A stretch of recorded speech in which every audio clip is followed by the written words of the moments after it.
our partners to really understand what their needs are,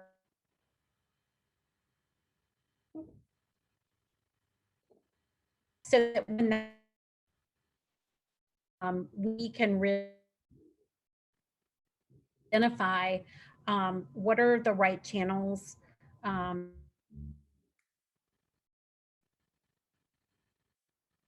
and also really environment. So if you can think about the bank. Hey, Kim, I think your audio is kind of going in and out a little bit.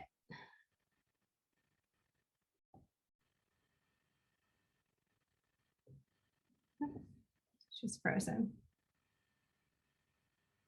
So we are.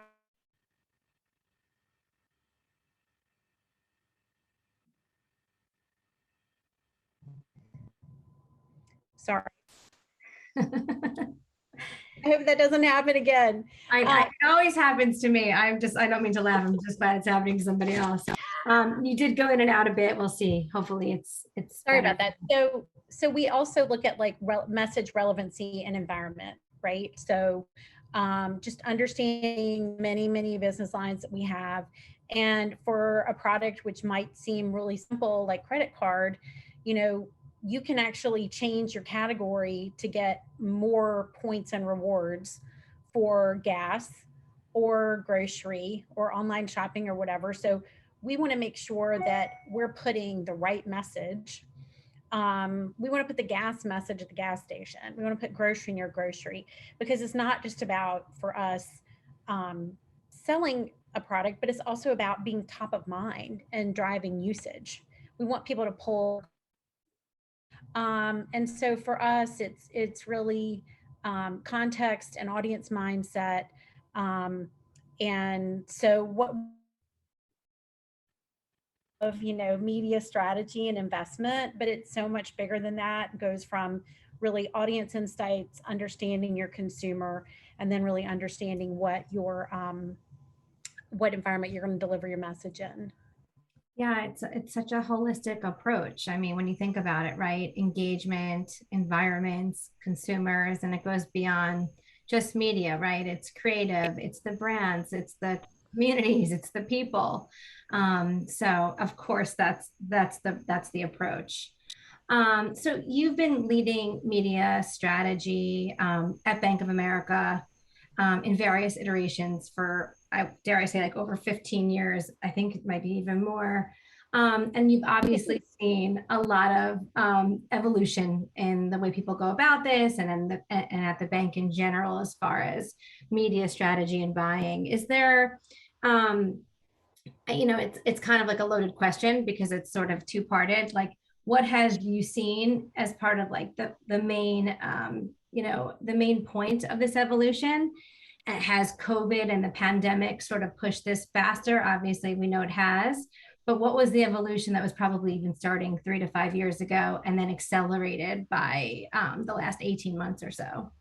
Well, I always like to say that when I started in paid media, there were no iPads or smartphones. So if that tells you how much it's evolved since I've been here and how old I am, then there you go. But just prior to the pandemic, we launched a new creative platform and a campaign that posed the question, what would you like the power to do? And, given everything that we had gone through as a country, as an industry in financial services, and, 2008 was not that long ago. So we really felt like we were on our front foot, coming out with this really provocative and optimistic question to encourage people to think, what would you like to be able to do? And then that's a leading question into what role can the bank play in that. So we were really excited about this. We come out, we had a spot with our CEO, Brian Moynihan, who had finally agreed to go on air in the TV spot. And beautiful day in the life. We got great.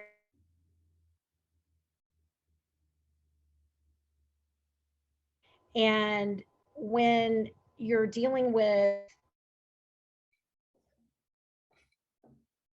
to squash the pandemic, the question, what would you like the power to do, is not really resonant anymore because everybody wants to do something that you can't help them do. So for us, it was a moment of a lot of what role do we play in consumers' lives? So we quickly pivoted to remain safely open. Our action was, local executives to actually deliver messages of, hey, we're here, hey, we're open, what can we do for you? And I did, which I think is really, I mean, to me, it's what we're all about, enabling the PPP loans.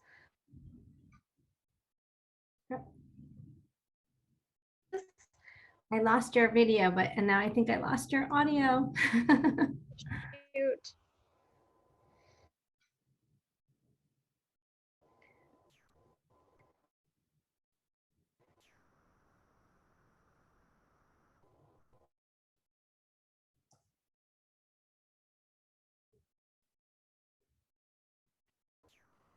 Can you hear me now? I can hear you. Yeah. It's so strange. It's like you'll be perfectly clear and then it delays a little bit and then I hear every fourth word and then it goes back. Okay. So we're going to move around. Yeah, now we're getting a tour. We're going to move around and dogs will not be barking. Can you hear me and see me? I can perfectly fine. Yeah. Okay. Yeah. Yeah. And I'm not even losing you as you walk. So perhaps maybe it's the beautiful Van Gogh that was blocking all the signal. Oh, look at that. Okay. I guess so. Who knew? So, we really, PPP really serious. It wasn't just about giving loans to businesses.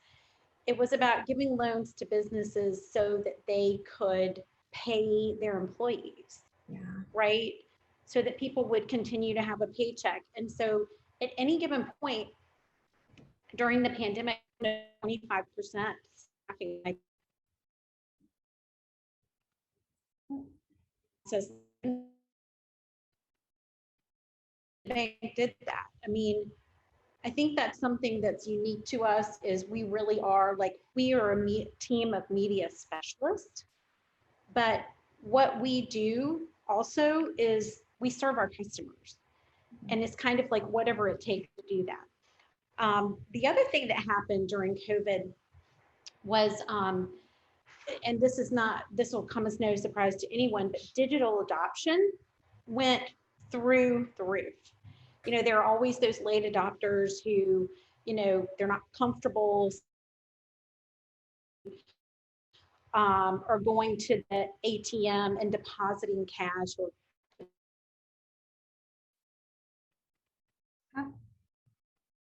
absolutely exploded because people are more reluctant. No, you're in and out a bit again.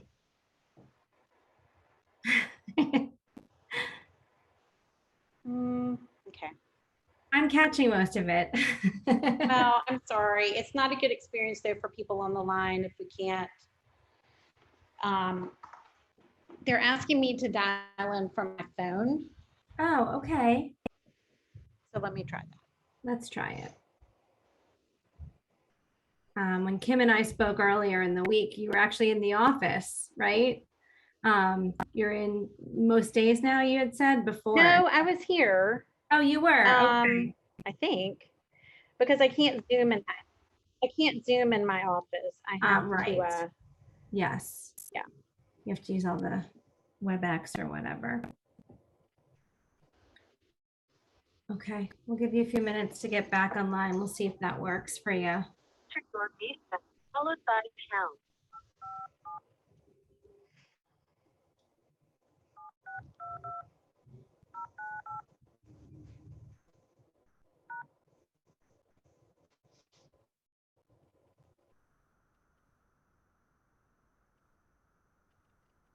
know, the digitization of everything.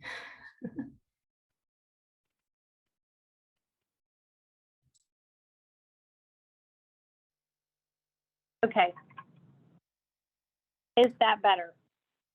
Your audio is certainly better. Yes. Yes. Okay. So, okay, great.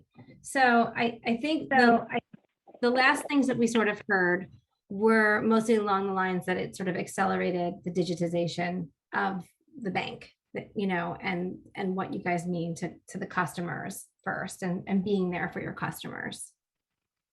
Yeah, so I mean, we had all the digital capabilities already. It was a matter of adoption.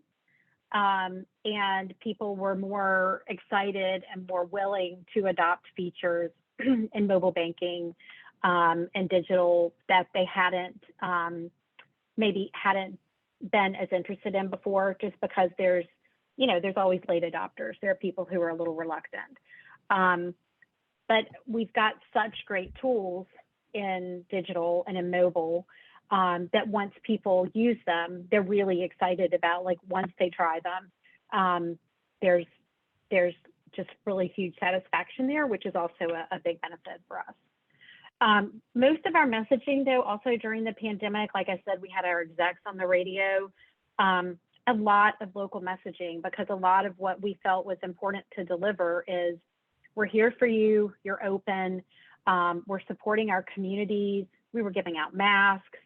We were just providing ways for our communities to stay connected and be successful during these really challenging times. So a lot of our messaging was very, very localized, and trying to make sure that people knew where resources were and offer the help that was needed.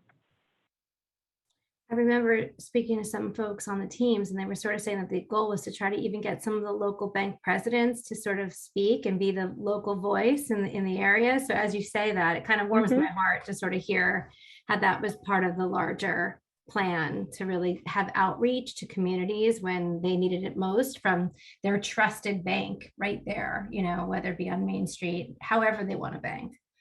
Right. So that's really fascinating. So I can already see with your passion talking about the evolution and COVID and all the things that have happened, that clearly, you know, you've been really a lifer at Bank of America in many ways. Why? I'm a lifer at Ampersand as well. I've been at Ampersand before it was Ampersand. So I completely commiserate and understand and agree with you for probably a lot of the reasons you're going to say, and it's all along the lines of evolution, really. But why do you think you've spent, you know, so many years and the majority of your career at Bank of America? I mean, what has really kept you there? Well, so this fall will be 25 years for me at the bank. I started with Nations Bank, and we went through a period where we were acquiring a lot of other institutions, and then we became Nations Bank. I mean, Bank of America. But, you know, if someone had told me, my much younger self, that I would work for a bank for 25 years or more, I would have told them that they were crazy. You know, I was a liberal arts major. I was very sort of service-minded and community-minded, in the way that I spent my time. And I just didn't think that I would work for a big institution like this. But what I've found over time, well, first of all, I needed a job, right? But then what I've found over time is that you actually can be really creative in an environment like the bank. There are just lots of different opportunities to, you know, kind of chart a unique career path, but also to be a part of an organization that actually does really big things in the community and in the world. That's really, really important to me. So I would say that the bank, in a lot of ways, I have found that, much like organizations that I align myself to, the bank also shares my values. And when we look at our ESG and our philanthropic, I mean, we're not aligned to the UN sustainability goals.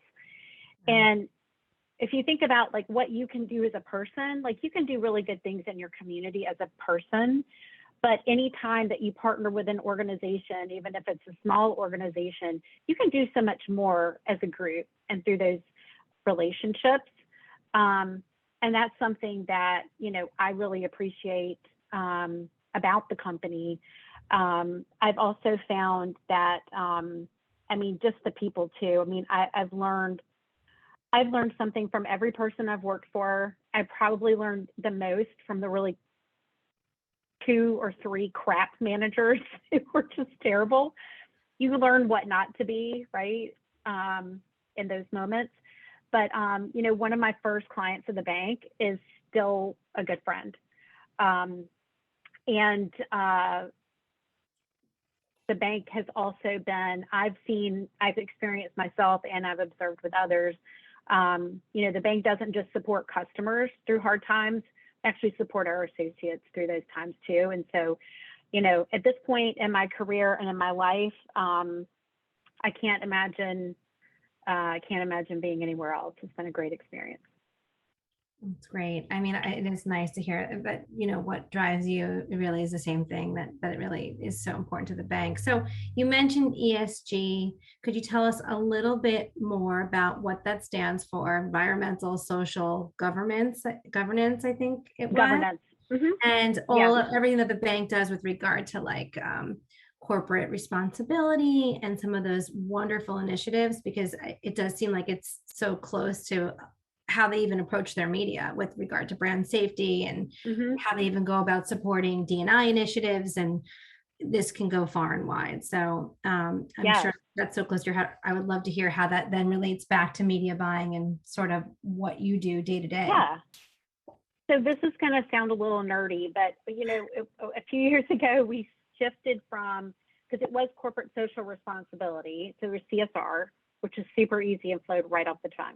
And now it's ESG.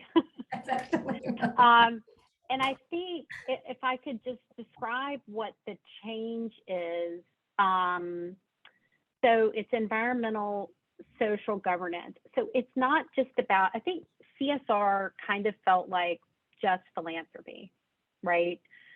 And ESG is more like it's philanthropy or it's other stuff and philanthropy. So it's how we do business. We are a financial institution, so we're uniquely in the position where we can enable and fuel economic growth. So we want to do that by investing in the right kinds of companies that are responsible, that are creating jobs, doing it in environmentally conscious ways, all of those things. And so ESG is this really, really big thing that all of those things sort of fit into. Some of the, it's clean and renewable energy, affordable housing, racial equality and economic opportunity. It's all of those things. And it's how we do business. It's how we support our communities, but it's also in our hiring practices, right? So it's all of those in our business practices, those many things. So it really, we don't look at, there is a group focused on ESG, but honestly, it's incumbent upon every line of business to make sure that our practices, including the marketing practice, lives out those values. No, it's really interesting. And then I guess following up on that, as far as values go, you and I have spoken about, and I know it's important to the bank, but you are, basically best in class with regard to brand safety, being a fixture of trust to your customers. And you've also mentioned the fact that Bank of America has the lowest attrition rate of all of its customer base out of, the competitive set. Could you talk a bit about the first-in-class brand safety and what you attribute the low attrition rate to? Those are two things. We're just awesome. We're just awesome. Right. Yeah. I know. Try to say attrition and attribute in the same sentence. It's not easy. Right. So brand safety, the prior panelists I heard talking a little bit about like fraud and viewability, and honestly, that's kind of where our brand safety practice started. Yeah. You know, we realized that we were getting a lot of traffic that wasn't really people. And so we started standing up this capability with different partners. We called it Fort Knox. It was like a 3-partner approach to make sure that like our data was secure and our impressions were secure. And we were only paying for what was real, and remediation. So if the view wasn't real, we were not going to pay for it. So that's where we started. And, you know, simultaneous to that was like back in the old day where, I guess, does everybody remember the TV screeners? Where like every week you would see Yes. what was going to be on Grey's Anatomy, and was it violence against a child? Well, we don't want to be in that episode. So, you know, so it was very rudimentary. And then we're standing up this really sophisticated capability.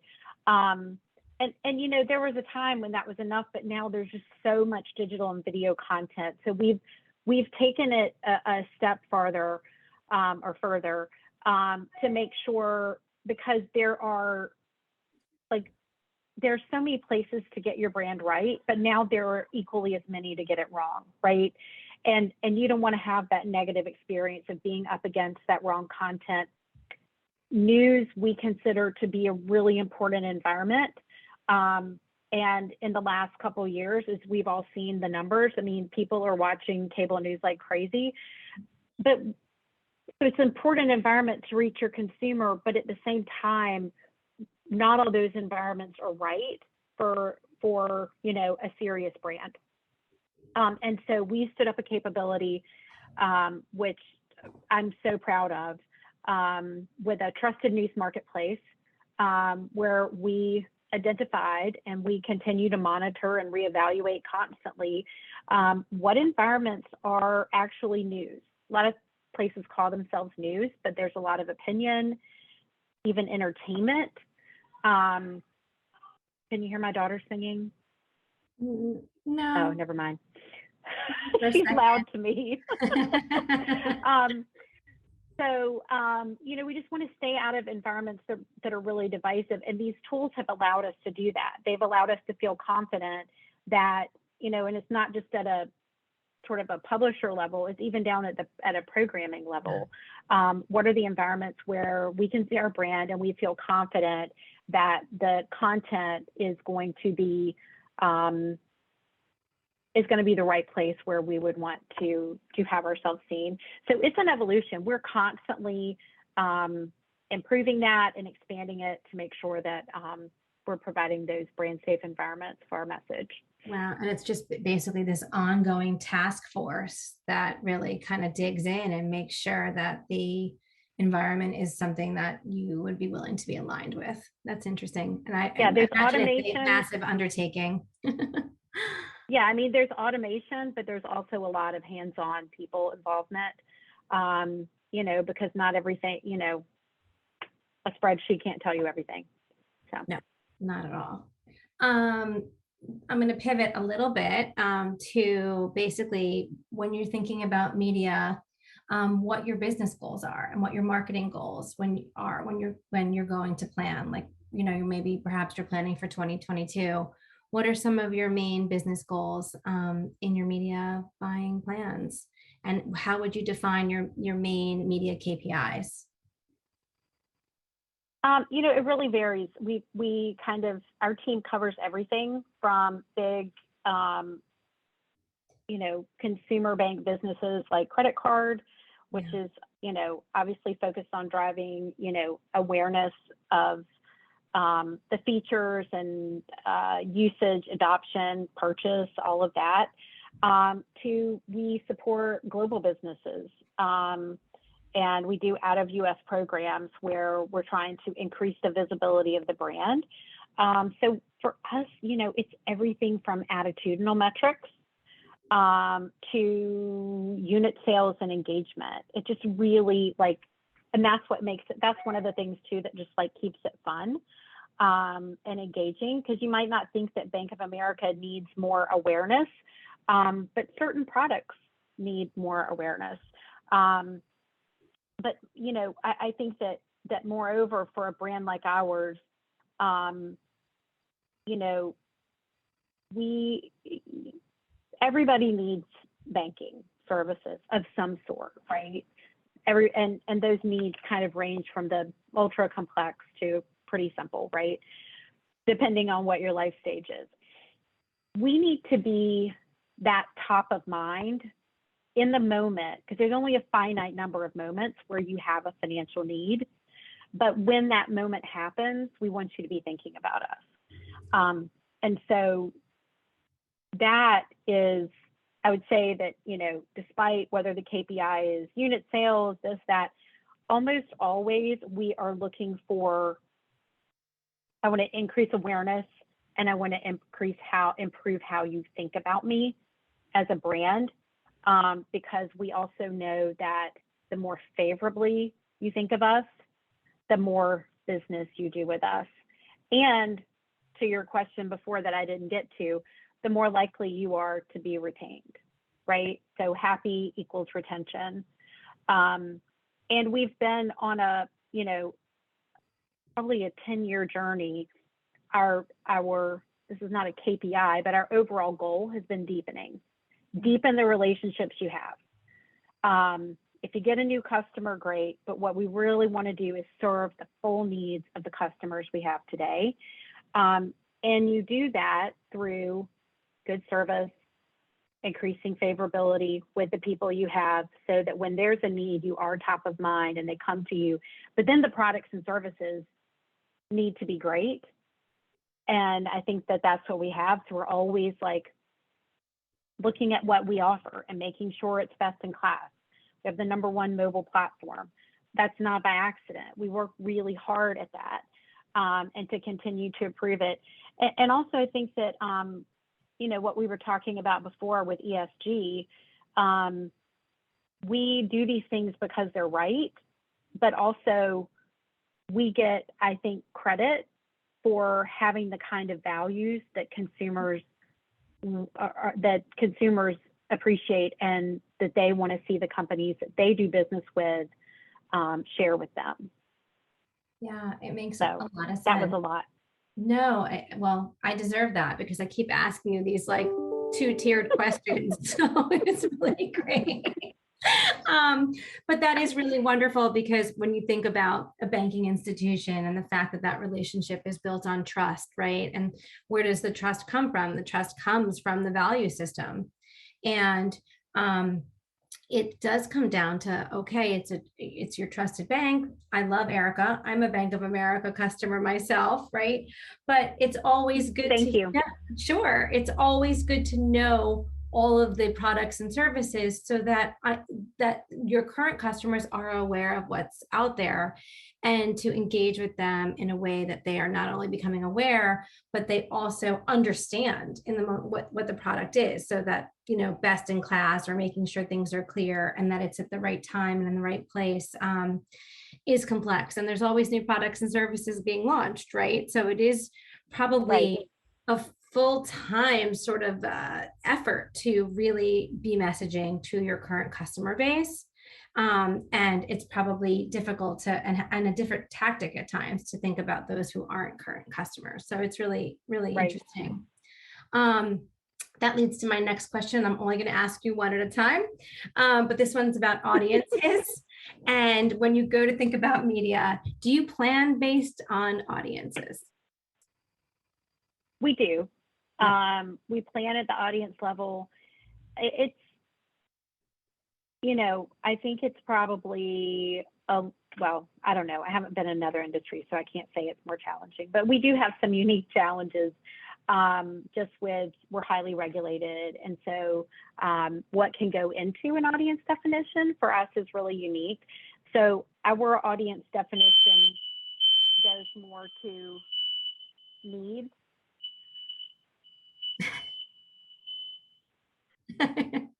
Just another. It's like my house. I say it's a circus here. But it's really about what are the insights and the audience needs. And that's sort of how we define it versus like in another industry. Like I think about the last panelist, Anheuser-Busch, you know, you probably have like your, you know, your weekend drinkers and your, you know, through the week people. I don't know. I feel like there's probably like some different sort of ways of looking at it. And that's also insight based. But I'll give you a unique example of like one of my favorite insights that we use to kind of like define our audience and really drive some behaviors with them. A few years ago when Zelle was introduced, we had this insight that the most awkward thing and most friendships that fail is over money, because they didn't pay a friend back, so now they're super awkward around that person, or their friend didn't pay them back and they're mad about it, and they avoid each other and friendships end. And so for us, audience insight isn't just around, hey, you know, people who need a mortgage. It's more of what is the emotional thing driving the need for a behavior or the lack of behavior. So when we think about audiences, a lot of times we think about it in that context of what is the insight for the barrier and the opportunity, and how can I get the customer to know about the thing I want them to know about, and even better if you can kind of do it in a fun, engaging way. So we drove a lot of adoption with that program, where we actually just showed a lot of awkward moments where people were like, you know, hiding from their friends. Probably resonated with them, right? It was, and how it caught people's attention, because it is true when you go down to the heart of it about relationships. And again, banking is a very personalized and kind of emotionally driven sort of a thing. So it makes a ton of sense to hit on that, you know, that emotion for sure. With regard to something like that, and a message like that, where you showed all these clips of, you know, maybe friends who owe friends money, or friends who haven't spoken to people because they didn't pay them back, or what have you. I'm sure you looked into different media channels in order to sort of share that content. What are the media channels you like to use, or that perform the best for you in general, whether it be, you know, awareness over new products and services, or maybe message to a current customer about, you know, something like what you were just sort of talking about with this, you know, sort of close to the heart, kind of help pay a friend back kind of a thing? Yeah, I mean, it really depends on what the objective is. I mean, we have improved our suite of measurement tools to really help us better understand, like, what is a channel's superpower? What is it really good at driving? So, and ones that, you know, are not so good at a particular thing, so I don't even need them in the mix because they just can't drive on their own. And that is like so exciting for me, because I mean, even like, you know, I think about like 10 years ago, you know, we could see what a campaign could do as a whole. Now you can really isolate at the channel level and understand what you should turn on and dial up, and what's performing well. So that is, that's really exciting for me. I'm not going to reveal the channel because it changes based on what it is. No, it's really interesting about the measurement, the fact that, you know, that in-house you guys have really focused on measurement tools, and that you work so closely across those teams together to sort of, you know, make everything kind of data driven, so that you understand what the channels have historically done and can do, relating back to audiences and business outcomes. I cannot do my job without my measurement and analytics partners.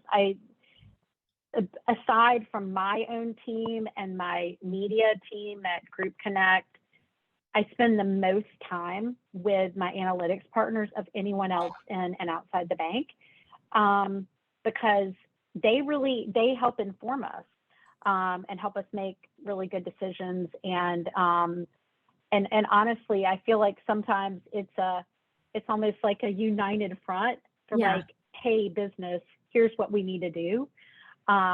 We have the data, we have the audience insights, we're going to pull this all together. And we're not going to just plan and execute this. We're actually going to help you decide what your objectives should be based on what we have learned the outcomes can possibly be for you. And you work on that together, which is great. You sort of craft those objectives together based on data. Mm-hmm. With regard to your agency, Ampersand historically has worked very closely with your teams to help drive favorability, which are some things you talked about across our addressable TV footprint. And we've also worked very closely with Digitas and your Group Connect team, who are fabulous, to sort of, to sort of help you reach your objective and stay closely aligned on how we get there together. Other than things like that example, how do you work closely with your agency and your data team to sort of drive, your objectives and your marketing goals and everything, and aligned? What sort of things do you lean on the agency to do best for you? Well, I mean, my team at the bank is pretty small. There are 10 of us, and we cover this whole big organization. And so, our team at Group Connect, they're the best in the business. I can't say enough good things about them.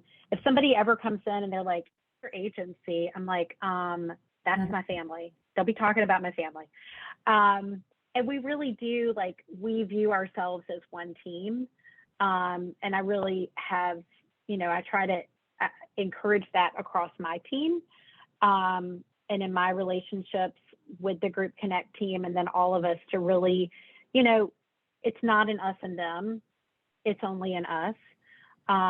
And we really can't be successful without one another. And that's just how, that's how I view it. And that goes for, every aspect of the agency team, not just the media buying, but, the strat planners, the operations team, everyone who works over there. So they're just great. We treat each other with respect, and we treat each other like we're one team. And, I think it makes it, that's why I think we have the longevity on our team at Group Connect, is because we're a demanding client. We're not an easy client. I think that we just have an environment of, mutual respect and camaraderie that it works. Yeah. I love what you just said about the operations too. I think that, all the folks don't get enough credit, and it takes a village these days to have things run smoothly. Specifically for brand that holds brand safety and environments so high in regard, and at the center of everything. Mm-hmm.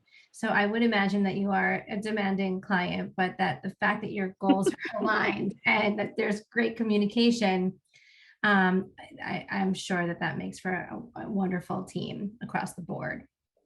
So I think we're coming close to time. I don't know if we have any additional questions. I'm going to look and see if I see any, but I don't. People have probably jumped over to their Anheuser-Busch hour. Yeah, they're porch pounding, right? You're either a weekend drinker or a daily porch pounder. You're one or the other. There you go. There goes a previous conversation, but it is, it's great to sort of hear how you stay true to the bank's important values, and how you've been able to sort of evolve with those values, and with the products and services, and with the landscape that we all live in today with audiences. So I think that it's really great to chat with you and sort of hear how everybody works together on those things. So I'll come back in. Jennifer, I want to say you are a consummate pro, and you were you held your own. And Kim, listen, when you don't have like a killer audio experience, you see what happens, and that's Odyssey talking right there. I will say on this chat, Kim, you were the only person I heard in 2 days talking about career with a purpose, not brand with a purpose, not our company mission, but having a career with a purpose. And, it was really inspiring to hear that. I've talked with Meredith about that. I've heard Meredith talk about that. So that's awesome. I hope that you continue to pursue your career with that kind of North Star. So awesome. Thank you, Kim. Thank you, I'm fortunate Jennifer. to have the opportunity. You absolutely are. And thank you everyone for staying with us. I know we had some technical difficulties. It's 4:20. Jennifer, you know what that means. At 4:20, it's time to get back to work. That's what it means. All right, that's right. I do want to say thank you to you both. I want to say thank you to all of our speakers and moderators, and of course, all of you who spent time with us today with Brand Innovators. We had a lot of great stories. We heard a lot of great insights, and hopefully we all leave today a little bit smarter. And now, Jennifer and Kim, you're still here on with me. So I'll tell you what I learned to see if you want to add anything here at the end. But I learned a bunch of things. Data is critical, but so is privacy. How you balance between the two and still deliver highly personalized experiences is key. At the same time, content is queen, right? Content. Great content still matters. Being nimble and being agile, not just about messaging and navigating societal issues, but navigating things, the fundamentals of supply and demand, emerging channels, new competitors. We're all under fierce cost pressure. So being nimble is key. Engagement now more than ever. We know that these old models aren't working alone. Integrated plans that have strong digital, strong audio, really smart thinking are critical. And also we heard this, and we heard this in your last conversation, is diversity and environment type considerations, not only in your media choices, but in your partner choices, in your brand choices, in your messaging choices are absolutely true. And Jennifer, Kim, I don't know if you want to share anything else. I appreciated, Kim, how you were referencing AB's presentation. If there's anything else to add. No, I think you are an excellent note taker, Paul. I feel like you basically really captured it. I also do love the bank's North Star of ESG and how they sort of truly practice what they preach, really. They live and breathe that every day. And I think how that relates to how they go about marketing and media is really, really fascinating to me and something I would love to continue to hear more about. And as a partner, help facilitate, because it is meaningful. And when it's done well, it's impactful. And the best part of that is that all these things can be measured now, which is the stuff that I love to do. So I always love hearing about these things, and the fact that, you know, they are really at the center of, you know, the bank's day-to-day with regard to marketing and media. So I'll just put in one quick plug for, and I know there are probably brands on the line who are also participating in this, but for the Publicis Once and For All Coalition, which we are so excited to be a partner on. I'm really, you know, the bank's always been focused on investing in minority-owned businesses and, you know, suppliers across the gamut, not just for media.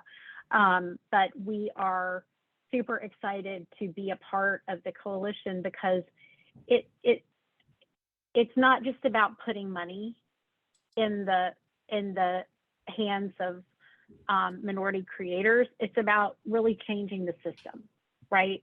And making it more possible for these creators, publishers, to get measured, to have the sort of visibility and access to get support and brand dollars. So we're really excited about that, and what we're going to be able to do in partnership with, you know, with other brands and other media companies. So.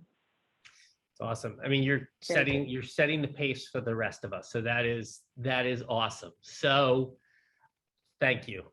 I think that's it. Be sure to visit brand-innovators.com for a recording of this, more information of upcoming programming.